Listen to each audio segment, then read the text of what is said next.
وزیراعظم شہباز شریف نے ملک میں پیٹرولیم مصنوعات کے اسٹریٹجک ریزروز بڑھانے کی ہدایت کر دی۔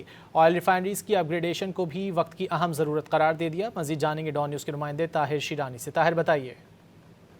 جی بالکل، وزیراعظم کی زیر صدارت کابینہ کمیٹی برائے توانائی کا اہم اجلاس ہوا ہے، جس میں پاکستان آئل ریفائننگ پالیسی 2023 میں مجوزہ ترامیم کی منظوری دی گئی۔ وزیراعظم نے کہا کہ براؤن فیلڈ ریفائنریز کے حوالے سے ترمیم پاکستان آئل ریفائننگ پالیسی 2023 کی ترویج کے لیے قطر، سعودی عرب اور دیگر خلیجی ممالک میں روڈ شوز منعقد کرنے کی ہدایت کی گئی۔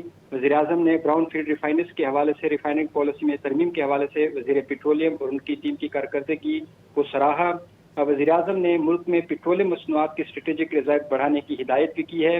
اجلاس کو ملک میں آئل ریفائنریز کی اپ گریڈیشن، توانائی کے شعبے میں اصلاحات اور پالیسی پر عمل درآمد کی پیش رفت پر تفصیلی بریفنگ دی گئی۔